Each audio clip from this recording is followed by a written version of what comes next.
Get ready for a spine-chilling journey into the heart of isolation, where the unknown lurks in the shadows.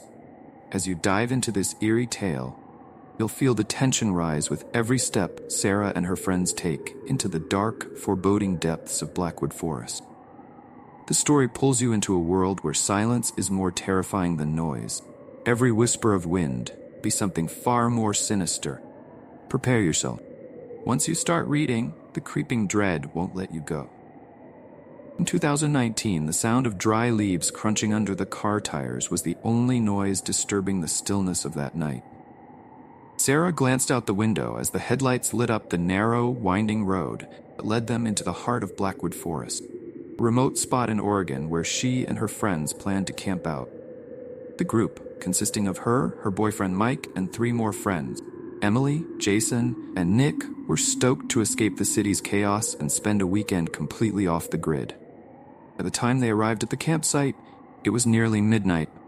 Cold winter air bit at their skin, and a thick fog began to roll in, making the atmosphere even creepier. "This looks like the perfect setup for a horror movie," Jason joked with a nervous grin as he helped unload the car. The clearing where they set up camp was empty, except for an old trailer parked on the other side, its windows covered with heavy curtains. Sarah noticed a faint light seeping through a crack. There was no sign of life. "Guess we're not as alone as we thought," she whispered to Mike, who was busy trying to start a campfire.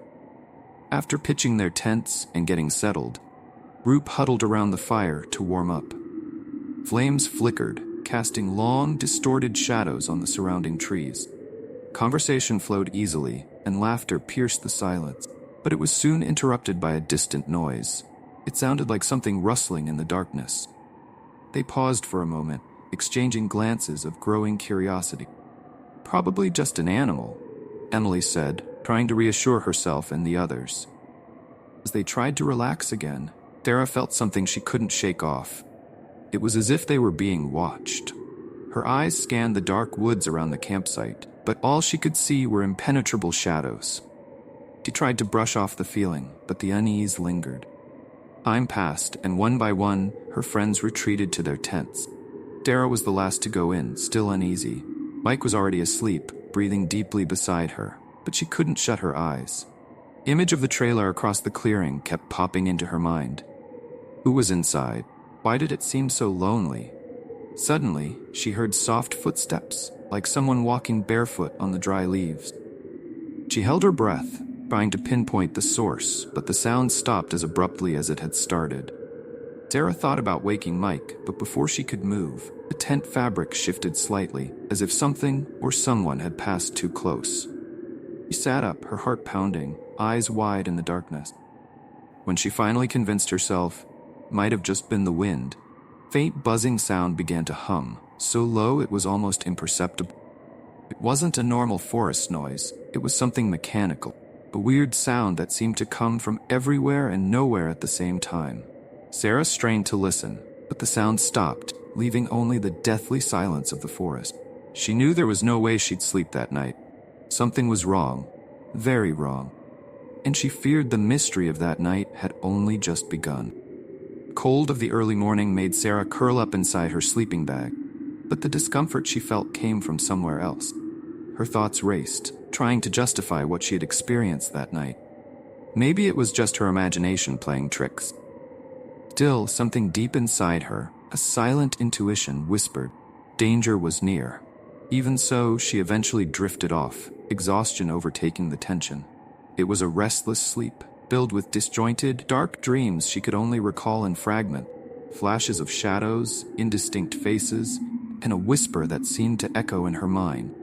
But when she woke, it wasn't the dream that brought her back to consciousness. It was the silence, an absolute, oppressive silence, seemed to swallow everything around. Sarah sat up suddenly, trying to understand what had changed. Mike was still asleep, unaware of what was happening. Carefully, she slid out of the tent, taking care not to make a sound. Outside, the camp was eerily quiet. Fire had died out and a low-lying fog covered the ground. Sarah looked around, her eyes adjusting to the darkness. That's when she noticed something strange. The The trailer on the other side of the clearing had its door slightly ajar, with a dim yellow light spilling out from inside. Sarah hesitated. Part of her wanted to retreat to the safety of the tent, but something urged her to check it out. She crept forward silently, each step heightening her tension. When she was just a few feet from the trailer, the door opened a bit more, revealing a tall, thin figure cloaked in shadows. The weak light from the inside outlined a face that seemed strange, almost inhuman. "Who's there?" Sarah's voice trembled, but the man didn't respond. He just stood there, watching her with eyes that glowed in the dim light. A chill ran down her spine, and before she could react, he spoke, his voice low and distorted. "You shouldn't be here." Sarah took a step back, but the man didn't move. His presence was oppressive, as if the darkness around him was an extension of himself. "Go back to your tent and leave at dawn. There's nothing for you here, only emptiness," he continued, his words laced with an unspoken threat. Without another word, he turned back into the trailer, shutting the door with a dull thud. Sarah stood frozen for a moment, adrenaline surging through her veins. Then, without thinking twice, she turned and ran back to camp. When she got there, she found Jason, Nick, and Emily all awake, their faces showing alarm. "What happened, Sarah?" Emily asked, concern clear in her voice. Sarah quickly recounted the encounter with the man in the trailer, trying to keep her cool. "He said we should leave at dawn, that we're not welcome here." Jason frowned, skeptical. "Maybe it's just some weirdo trying to scare us, but maybe we should leave anyway." Everyone agreed in silence. The decision was made quickly. None of them wanted to stick around to find out what else might be lurking in that forest. They hurriedly packed up the camp, sky beginning to lighten on the horizon. But as they were loading the last things into the car, Sarah felt a strange chill. She was being watched. She turned to look towards the trailer, but it was shrouded in the morning mist, nearly invisible. Suddenly, a wave of panic hit her. "Let's get out of here now," she shouted, the urgency in her voice spurring everyone into action. They jumped into the car, and Mike revved the engine. The wheels spun in the damp ground as the vehicle sped down the dirt road, leaving the clearing and the trailer behind. But as they drove away, Sarah glanced in the rearview mirror and felt a shiver run down her spine. In the mist, she could have sworn she saw a tall, thin figure standing in the middle of the road, watching them as they left. Finally, the car reached the main road, and the group sighed in relief. But Sarah knew, deep down, that something in that forest had marked them in a way they would never fully understand. She looked at her friends, noticing the fear still etched on their faces. They would never go back to that place. But what happened that night, the man and his ominous words, would stay with them forever. The end. Step into the eerie solitude of Croatan Forest, where the silence is more than just unsettling. It's alive.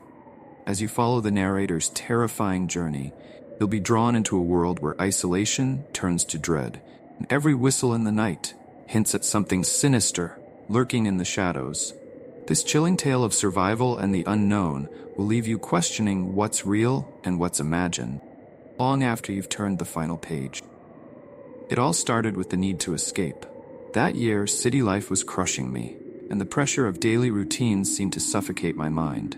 I decided to do something that seemed crazy to my friends but made perfect sense to me. Camp alone, deep in Croatan Forest, North Carolina. An isolated refuge, far from any signs of civilization, where I could finally breathe and find peace. The idea of being alone in nature, far from worldly worries, was simply irresistible. I arrived at the site after hours of driving down increasingly deserted roads. The cloudy sky seemed to press down on the forest, which stretched like an endless sea of trees. I parked the car in a discreet pull-off by the road, grabbed my backpack, and with a map and compass in hand, ventured into the forest. I hiked about 3 miles, completely distancing myself from the road and the known world, until I found a small clearing that seemed perfect for setting up camp. The afternoon passed quietly. I pitched my tent, lit a small fire, and felt at peace for the first time in a long while. The silence of the forest was like a balm for my soul. The crackling of the fire and the whispering of the leaves in the wind were the only sounds breaking the stillness around me. But as night fell, something started to change. The air seemed to grow thicker, and a strange sense of unease began to settle in. I tried to ignore it, chalking it up to my tired mind. Still, as I prepared my dinner by the fire, I couldn't shake the feeling that something was watching me. Something hidden in the shadows beyond the circle of light cast by the fire. That's when I heard it for the first time. A whistle, low and drawn out, coming from the darkness. My muscles tensed instantly. It was a sound completely out of place, and the forest, which had once seemed welcoming, now felt threatening. Must be just the wind, I thought, trying to calm myself. The whistle came again, this time closer, as if something was moving silently among the trees. I stood up, my eyes straining to pierce the darkness, but I couldn't see anything beyond the shadows dancing around the fire. The idea of being alone in the forest, which had once felt so liberating, now terrified me. Who or what could be out there? I called out, "Hello," hoping my voice would scare off whatever was lurking.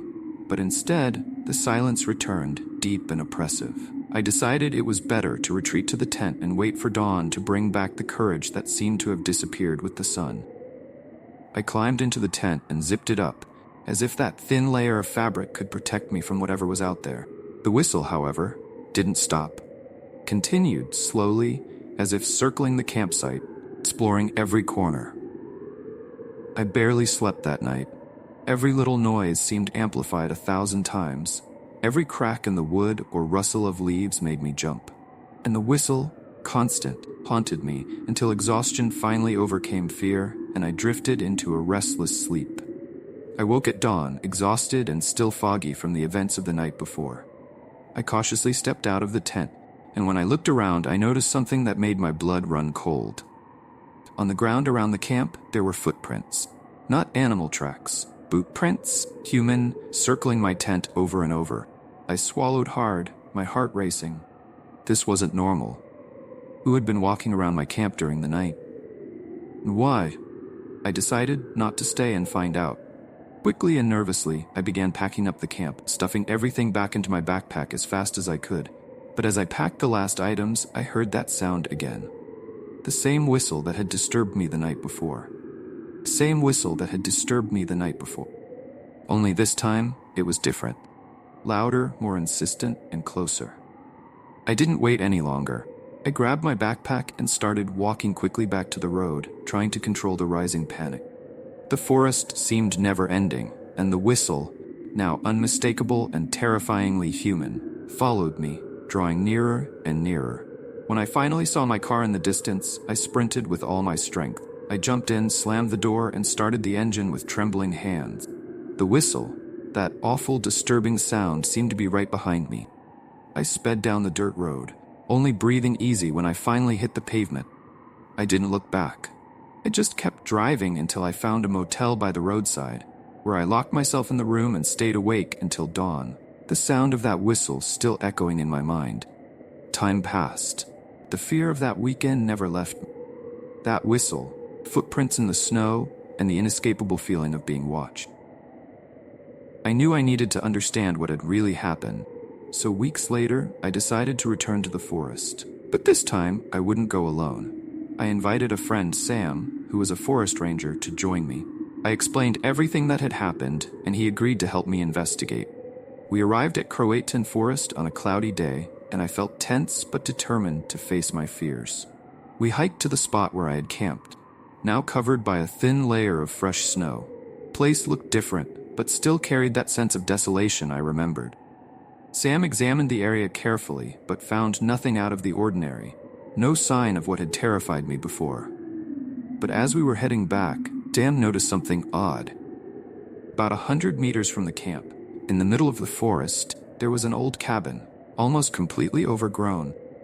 This wasn't on the map. He commented, intrigued. We decided to check it out. We approached cautiously. The cabin looked abandoned for years, but when we opened the door, we found something that sent chills down our spines. On the wooden floor covered in dust and dry leaves were deep marks, as if something heavy had been dragged repeatedly, and on one of the walls, words had been scratched. "Don't look back." My heart raced as I read those words. Sam, with a serious look on his face, pulled me out of the cabin. "We need to get out of here," he said, the urgency in his voice telling me that something was very wrong. As we headed back to the car, the whistle started again. But this time it wasn't just one. Several whistles coming from all directions, as if the forest was alive with the sound. We ran, the whistles chasing us, growing louder, more intense, until we finally reached the car. We jumped in and took off as fast as we could, the whistles fading away as soon as we left the forest behind. Sam tried to rationalize what we had heard, but neither of us could explain what had happened. When we finally got far enough away, the silence returned, but the fear remained. I never went back to that forest, and to this day, I can't hear a whistle without feeling a shiver down my spine, remembering those days of terror and mystery in Croatan Forest. Whatever was out there is still there, waiting in the dark, with its deadly whistle. The end.